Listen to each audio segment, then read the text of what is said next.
मित्रों नमस्कार। मुझे बड़ी खुशी है इन दिनों हमारे जितने दर्शक और श्रोता हैं वो वीडियो में लाइक भी कर रहे हैं और जिन्होंने नहीं कर रखा वो सब्सक्राइब भी कर रहे हैं। मैं भी एक एक करके तमाम व्याख्याएं लेकर आ रहा हूं आपके समक्ष। आज मैंने एक नया प्रयोग प्रारंभ किया है। आप देखते हैं कई कार्यक्रमों में कई जगह ऐसा होता है, आप में से कौन। हमने सोचा अपने रचनाकारों को सम्मान दिया जाए। अपने दर्शकों का नाम तो मैं लेता हूं कभी कभी, सबके नहीं ले पाता। आज मैं एक पद की व्याख्या करने जा रहा हूं। जरा पद की पहले देखिए। बिन चकवी लागे जग खारो, बिन चकवी लागे जग खारो, फिरत फिरत बूझत निसिवासर, अरे नेकहु नाही सहारो। पतित पात धूसरित मलाने, वा छबिका पहचाने, कंदुक नयन अधर टेसु सो, केस छिटक लहराने। भ्रकुटी बीच काजर की टिकिया, बपु सडोल सुडोल छवि न्यारी, लघु लघु चलत रिझत लजियावत, कबहू हसत अति प्यारी। कबहू मिलत भेंटत सपने में, ज्यों टूटो त्यों तालो जागो, और स्वाभिमान चकवा वियोग में, रोवत फिरत अभागो। साथियों इतना समझ गए होंगे, बिन चकवी लागत जग खारो। अब ध्यान दीजिएगा, बिन चकवी। चकवी कौन है? हिंदी साहित्य में पहली बात बता दें आपको, ये पद मध्ययुगीन परंपरा का है, रीतिकाल और भक्तिकाल का है, लेकिन रीतिकाल और भक्तिकाल के किसी कवि का लिखा हुआ नहीं है। ये पद आज के आपके मध्य श्री स्वाभिमान सिंह, एक विद्यार्थी है, पीलीभीत के आसपास के रहने वाले हैं। उनका अपना एक बढ़िया चैनल हिंदी में है, हिंदी सार बाई स्वाभिमान। मैं समझता हूँ सैकड़ों वीडियो हैं, बड़ी अच्छी व्याख्या करते हैं, बड़ा अच्छा की कविताएं करते हैं। तो उनका पद मुझे बड़ा पसंद आया। मैंने इस पद को देखा तो मुझे बहुत अच्छा लगा और मैंने इस पद की व्याख्या की। उनको शुभकामनाएं देता हूं और तमाम लोगों से निवेदन करता हूं कि आप इस तरह की रचनाएं लिखिए। आज हम इससे पीछे हट गए हैं। चकवी और चकवा हिंदी साहित्य में बड़ा प्रसिद्ध नाम है। चकवी की विशेषता और चकवा दो ऐसे चक्रवाक कहते हैं हिंदी में शुद्ध रूप में। अरे कबीर ने तो, या हमारी लोक कथा में तो ये आता है कि जब रात होती है तो तालाब के एक किनारे चकवा और दूसरे किनारे चकवी आ जाती है। दिन में मिल जाते हैं और रात में एक साथ आ जाते हैं। कबीर ने, और ये रात भर ताफते हैं आपस में मेल को, मिलन को। और एक बार कबीर ने बड़ा सुंदर दोहा लिखा था, सांझ परे पै बीती बो, चकवी दिन ही रोए, चल चकवा वा देश में जहां रैन नहीं हुए। चकवी कहती है, चकवे उस देश में चलो जहां रात न हो, ताकि हमारा बिछुड़ना न हो। यहां पर देखिए ना, बिन चकवी लागे जग खारो, थोड़ा अंतर है। यहां चकवा चकवी का उदाहरण तो दिया गया है चकवी का, लेकिन चकवा यहां स्वयं या तो नायक है, या कवि है, या अज्ञात प्रेमी है, जो कहता है बिन चकवी। अरे बिना चकवी के, चकवी रूपी नायिका, उसकी अपनी नायिका, बिन उसके बिना लागे जग खारो, ये जग पूरा खारा लग रहा है। खारा शब्द जानते ना, पानी खारा होता है, नमकीन।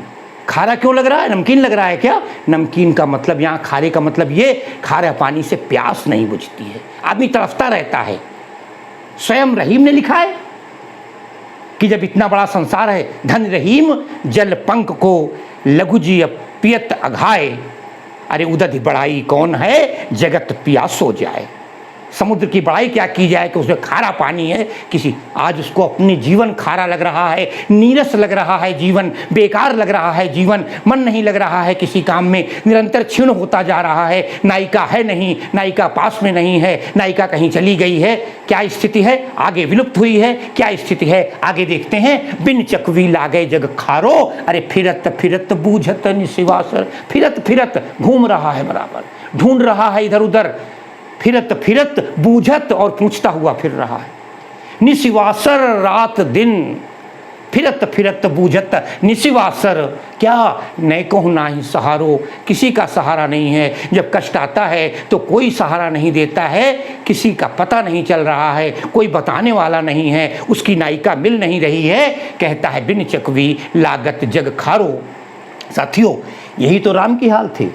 सीता का अपहरण हो जाता है, राम भटक रहे हैं, सीता के लिए तड़प रहे हैं, बिल्कुल वही भाव तो है। और राम ने भी पूछा था ना, किससे पूछा था? हे खगमृग हे मधुकर श्रेणी, अरे तुम देखी सीता मृग नयनी। आज नायक भी वही कर रहा है। जब देख लीजिए, पतित पात धूसरित मलाने, जब चलता चला जा रहा है नायिका की याद में, अब पता नहीं नंगे पैर है कि कुछ किस रास्ते पर बढ़ रहा है। कंकरीली ज़मीन है, पथरीली ज़मीन है, सामान्य ज़मीन है, समतल जीवन है। पतित पात, पतित माने गिरे हुए, पीले पड़ गए जो पतझड़ होने के बाद, पतित पात। अरे धूसरित, धूल में सन गया था। मलाने, मलिन पड़ गए, पानी में सड़ गए, गंदे हो गए। जब धूल से गंदे होंगे तो एक गंदा हुआ पीपल पेड़ सा टूटा हुआ कोई पत्ता मिल जाता है, क्योंकि डूबते को तिनके का सहारा होता है। पतित पात धूसरित मलाने, और उस पत्ते से ही पूछने लगता है। अरे राम ने पूछा था ना, हे खग, हे पक्षी, हे मृग, हे मधुकर श्रेणी, तमाम घास फूस लता पत्ते सबसे तो पूछ रहे हैं तुमने सीता को देखा है? वो कहता है कौवा छवि का पहचाने। अरे उस सुंदरी को, उस सुंदरता से परिपूर्ण को, उस अपूर्व दिव्य को क्या तुमने देखा है कहीं? तुमने देखा था? अरे भाई कैसा अपना, अक्सर जब कोई चीज़ खो जाता है आज के ज़माने में तो लोग अपना वीडियो में, मोबाइल में उसका फ़ोटो दिखाते पूछते हैं ना, आपने इन्हें कहीं देखा, इन्हें कहीं देखना। अरे उस कवि तो मध्ययुगीन कविता का प्रेमी है। कहता है पतित पात धूसरित मलाने, अरे वह छवि का पहचाने, क्या तुमने उस छवि को पहचाना है? पत्ते से पूछ रहा है। मानवीकरण भी बड़ा आराम है, पत्ते से प्रश्न है। कहता है कंदुक नयन। अब यहाँ उपमा एक अलग है। राम ने कहा था मृग नयनी, क्योंकि नायिका के सबसे ज़्यादा आकर्षण नेत्र में होता है। नेत्र ही ऐसे होते हैं जो मानव को अपनी ओर खींच लेते हैं बरबस। कंदुक नयन, अरे कंदुक कहते हैं गेंद को, गेंद के समान गोल गोल गोल गोल बढ़िया चक्षु उसके नेत्र हैं। अधर टेसु सो, अधर उसके जो ओठ हैं ऊपर और नीचे वाले, टेसु फूल जो लाल होता है, लालिमा से परिपूर्ण हैं। अधर टेसु सो, केस छिटक लहराने, और उसके बाल जो हैं छिटक करके लहराए हुए हैं। क्या सुंदर झांकी है। यही रेखा चित्र है।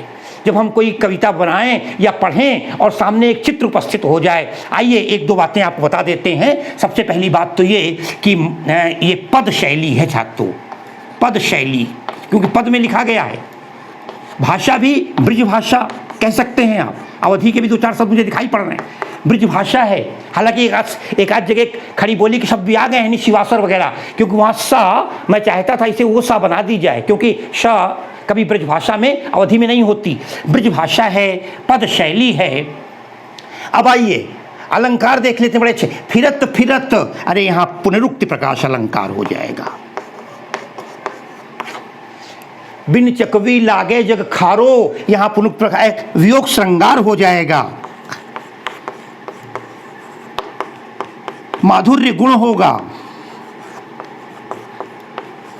एक बढ़िया रेखा चित्र है, भावना। कहता है भ्रकुटी बीच, और देखें कंदुक नयन, अधर टेसु सो, उसके कंदुक गोल गोल गेंद के समान गोल गोल नेत्र हैं। उसके ओठ जो हैं, अधर जो हैं टेसु सो, टेसु के समान, इसलिए एक अलंकार हो जाएगा उपमा। कंदुक नयन अधर टेसु सो, केस छिटक लहराने, बढ़िया सुंदरता है, केस छिट करके लहरा रहे हैं। और भ्रकुट बीच काजल की टिकिया, बड़ा सुंदर शब्द टिकिया। भ्रकुट बीच, दोनों भौहों के बीच में काजल की टिकिया लगी हुई है, क्योंकि काजल की जब टिंकी लगती है, ये विशेषता है। जब हम किसी को, महिला के, नारी के, बच्ची के तिलक लगा देते हैं, टीका लगा देते हैं, बिहारी ने कहा था, कहत सबे बेंदी दिए अंक 10 गुनो होत। जब बिंदी में कहीं बिंदी लगा दी जाए, जैसे उदाहरण के लिए 5 है और इसमें हमने 0 लगा दिया, बिंदी लगा दी, तो ये 5 से 10 गुना बढ़ गया, 50 हो गया। अरे बिहारी ने कहा है 10 गुना बढ़ता है, लेकिन जब कोई अबला अपने माथे पर बिंदी लगा ली थी। कहत सबे बेंदी दिए अंक 10 गुनो होत, तिय लीलार बेंदी दिए। तिय लीलार, तिय स्त्री के लीलार पर, मस्तक पर जब बिंदी लग जाती है अगणित बढ़त उदोत, असंख्य गुना उसकी सुंदरता बढ़ जाती है। वो कहते हैं भ्रकुट बीच काजर की टिकिया। मैं समझता हूँ अगर स्वाभिमान जी इस वीडियो को देख रहे होंगे या इस समय, तो उनको भी एक नायिका का पूरा सौंदर्य रूप सामने उनके होगा, देखा होगा। अब पता नहीं क्या स्थिति है, मैं तो नहीं कह सकता। भ्रकुट बीच काजर की टिकिया, अरे बप सुडौल छवि न्यारी। बप सुडौल, शरीर स्वस्थ है, स्वस्थ सुडौल है, दुबली पतली नायिका नहीं है, मोटी भी नहीं कहेंगे मगर स्वस्थ है। बप सुडौल छवि न्यारी, बड़ी सुंदर छवि है बहुत, क्योंकि अपनी नायिका तो सबको अच्छी लगती है, सुंदर छवि न्यारी। लघु, या बता रहा है पत्ते को, ध्यान दीजिए, वार्तालाप है, संवाद शैली है। अरे लघु लघु चलत, धीरे धीरे चल रही है लघु लघु में, फिर यहाँ पर अलंकार हो जाएगा पुनरुक्ति प्रकाश। लघु लघु चलत रिझत लजियावत, ये नायिका की सुंदरता के 4 चांद लगा देते हैं। बिहारी का दोहा है ना, कहत नटत रिझत खिजत और मिलत खिलत लजियात। तो रिझत लजियात, ये लज्जा ही नारी का आभूषण है। जिस समय वो लज्जित होती है, लघु लघु धीरे धीरे मंद मंद चलती है, मधुर गामिनी चलती है। लघु लघु चलती रिझत, बड़ी रीझती है, हम उस पर रीझते हैं या वह हम पर रीझती है, बड़ी सुंदर लगती है। लजियावत, लज्जाशील हो जाती है, शर्म उसको आने लगती है, आंखें झपका लेती है या आंखें नीचे झुका लेती है जब नायक कुछ आंखों का इशारा करता होगा। रिझत लजियावत, अरे कबहू हंसत अति प्यारी, और कभी जब वो हंसती है ऐसा लगता है फूल खिल गए हैं।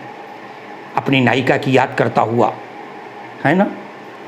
चक्रवाक रूपी नायक कहता है, कबहू हंसत अति न्यारी, कबहू मिलत भेंटत सपने में। बड़ी, जब दिन भर हम तड़फते हैं किसी के लिए, हम रात में वही सपना देखते हैं जो हम सोचते रहते हैं। कभी यदा कदा ऐसा भी होता है, भेंट तो होती है मगर कहाँ होती है, सपने में भेंट हो जाती है। आज रात सपने में जागे, मोहन से भई बात, वही बात है, सपने में, और ज्यों टूटे हो त्यों जागो। फिर क्या होता है, वो सपना टूट जाता है जब, और मैं जग जाता हूँ, और जब जग गया तो निराशा हो गई। ऐसा लगता है वो स्वप्न ही था, चलता रहता, नायिका के साथ होते, समीप होते, उसकी निकटता का बोध होता। ज्यों टूटे त्यों जागो, और स्वाभिमान चकवा वियोग में, स्वाभिमान वर्णन करते हैं कि नायक जो है चकवा जो है नायक, वो वियोग में, नायिका के विप्रलम्ब में, नायिका की याद में, उसके बिछोह में रोवत फिरत अभागो, रोता हुआ फिर रहा है, अभागा है, आज अपने को भाग्यहीन मान रहा है। ये थी कविता साथियों, मैंने संक्षिप्त सी व्याख्या कर दी है। कितना सुंदर। इस लय पर आइए, इस परंपरा पर आइए, जो लुप्त होती परंपरा है उसे आप स्वयं आगे बढ़ाएं, और लोग भी लिखिए, मुझे कोई आपत्ति नहीं है। अगर मुझे पद या आपकी कविता पसंद आती है तो क्या अंतर है, आप सबको प्रस्तुत किया जाए। हम कब तक पुराने के सहारे बैठे रहेंगे। अरे जिस परिवार में सारे सफ़ेद बाल वाले होते हैं वो परिवार बहुत दिन नहीं चलता, नवयुवकों को आगे आना चाहिए। मैं स्वाभिमान सिंह को बहुत बहुत बधाई देते हुए ये आपको विशेषताएं बता दी, और एक विशेषता और देख लेते हैं, कोई अगर मुझे दिखाई पड़ रही हो। सामान्य रूप से यहाँ प्रश्नवाचक अलंकार मिल जाएगा, तुम्हें कहीं दिखाई पड़ी है, वो कहता है कंदुक नयन अगर से सुसोच्छेद का छवि, वह छवि का पहचाने, क्या तुमने उस छवि को पहचाना है। प्रश्न अलंकार भी हो जाएगा, वो प्रश्न करता है, और ये ज्यों के त्यों उदाहरण हैं। बढ़िया व्याख्या के साथ, पद बढ़िया है, व्याख्या अच्छी हुई या नहीं हुई नहीं कह सकता। मैं एक बार पुनः सभी को बहुत बहुत धन्यवाद देता हूँ। आज की क्लास को यहीं पर विराम देता हूँ। बहुत बहुत धन्यवाद।